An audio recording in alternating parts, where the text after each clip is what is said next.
Today, you're connected more than ever. Your friends, your family, your life. Having a partner that understands banking is what you do on your time, anywhere you like. It's about being connected. Renaissance Bank, understanding you.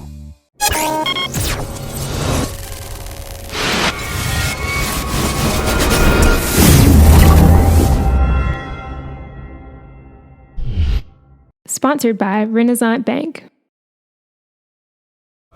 Good morning, Northeast Mississippi. This is Newsbreak for Tuesday, December 6th. I'm Brad Locke. Thanks for joining us. You can catch Newsbreak every weekday at 7 a.m. You can watch it at djournal.com on Facebook, YouTube, or the Daily Journal mobile apps for Apple and Android devices. Going to take a quick look now at news, sports, and weather for you. And let's start with the Weather Underground forecast. Looks like the rain we've seen the last several days will move on and temperatures will plunge. Today, going to have overcast skies with a high of 55, a low of 37, a 20% chance of rain. The 3-day outlook Wednesday, mostly cloudy skies, a high of 55, low of 35, 10% chance of rain. Gets even cooler on Thursday, partly cloudy with a high of just 43, a low of 22, and a 10% chance of rain. Friday, clear skies, high of 39, low of 20, 0% chance of rain.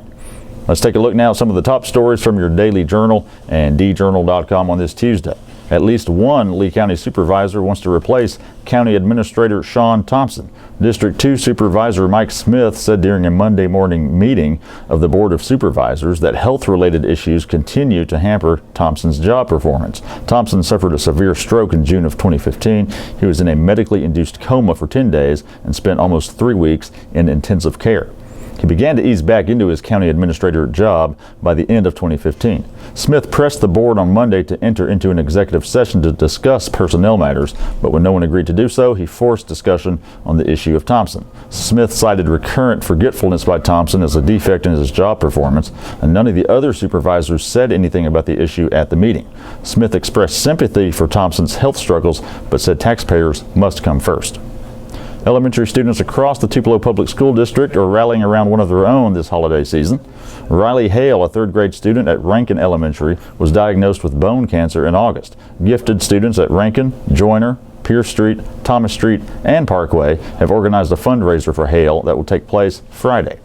The fundraiser is called Rally for Riley and will be held at the Hancock Leadership Center at Itawamba Community College's Tupelo campus. There will be a gift market and a raffle open to the public.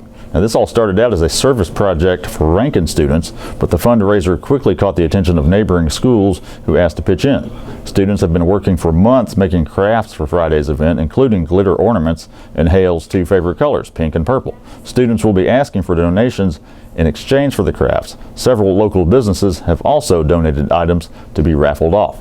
All proceeds from the fundraiser will go directly to Hale and her family. Hale has been receiving medical treatment at St. Jude Children's Hospital and will continue to do so.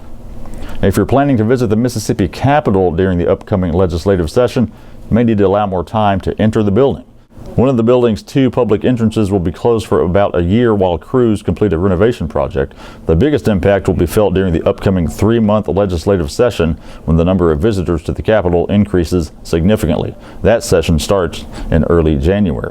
Now, the building's north entrance was closed on Monday for work on the terrace above the north entrance and the room where the public entrance had been located. Like the rest of the building, the area has suffered water damage over a multi-year period. The ornate building was opened in 1903 and has recently been designated a National Historic Landmark. Officials say that designation makes it even more important to make renovations and prevent more decay. For now, the public must use the first 4 doors on the south side. The south entrance is located below the massive staircase that leads to entrances on the second floor. And in sports, Ole Miss wide receiver Demoria Stringfellow will forego his senior season and enter the NFL draft. Stringfellow made the announcement Monday. In a statement, he said he was both pleased and saddened to leave Oxford and enter the 2017 draft, which will be held in April. The 6'2", 219-pounder came to Ole Miss as a transfer from Washington. In 2 seasons for the Rebels, he made 82 catches for 1,219 yards and 11 touchdowns. This season, he had 46 catches for 716 yards and 6 TDs. The departure of Stringfellow means Ole Miss loses 3 key members of its 2016 receiving corps. Receiver Quincy Adebojo and tight end Evan Ingram are both graduating. But Coach Hugh Freeze is well stocked at the position with Van Jefferson, A.J. Brown, and D.K. Metcalf among the returnees. That's it for Newsbreak today. We do want to remind you of a couple of the multimedia offerings we have here at the Daily Journal. The Memo Podcast, all things Northeast Mississippi, news and entertainment with myself and W. Derek Russell every Monday, Wednesday, and Thursday. Find it for free in iTunes or podcast apps or at memo.djournal.com. Monday's episode, we had Bobby Harrison on to talk about his profile of the Mississippi Highway Patrol Director, who's a Tupelo native. Also, Dennis Sid talked about Jack Hudson, who has worked at McDonald's for 50 years, and Thomas Wells talked about his In Focus photo essay. Also, check out Capitol View with Bobby Harrison and myself every Monday at 2 p.m. You can find it live at djournal.com, or you can catch the episode later in the day, catch the replay there. On this latest episode, Bobby and I talked about teacher pay raises, as well as Governor Phil Bryant's desire to streamline government boards and commissions.